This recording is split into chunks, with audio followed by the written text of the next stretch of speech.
Rusty is trying to win the Southern 500, and he's got Bill Elliott right in front of him. And Bill Elliott is just holding Rusty up. He can't get by him.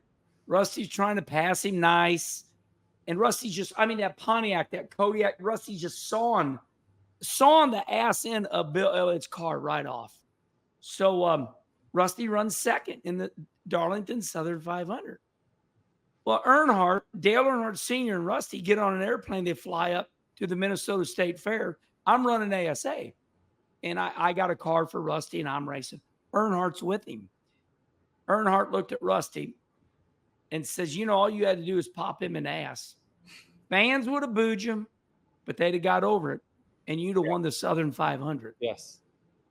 Yeah, I think that there's a lot to say about that, right? Is that a year down the road, it doesn't matter. The trophy is still sitting right there on the pedestal.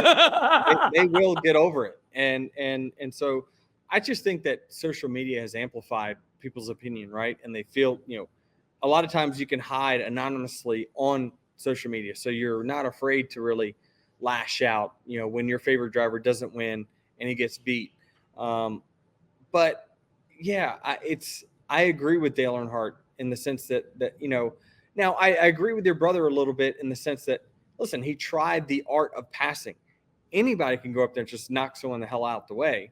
You know, that doesn't take much skill. Yeah, it took skill to get in a position to do it, but I appreciate the art of trying to pass someone.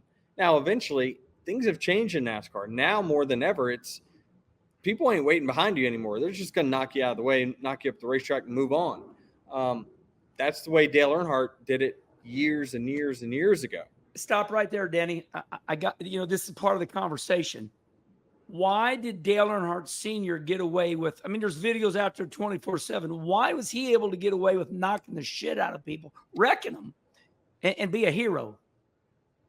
Because nobody was big enough and strong enough to challenge him outside the race car. I think they were intimidated by him outside the race car. That's my opinion, is that he was intimidating on the racetrack and off the racetrack. So if you want to, you know, if my scrawny ass were to go up to Dale Earnhardt and say, hey, why'd you spin me? He'd say, you're in my way.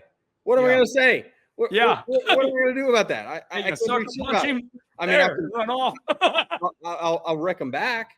Then the fans will hate me and they're going to love him. But that's just part of it. You know, he earned that spot in the sport to get that fandom. So sometimes you're just in a never win situation. And sometimes there's people in the sport that have that power to do whatever the hell they want.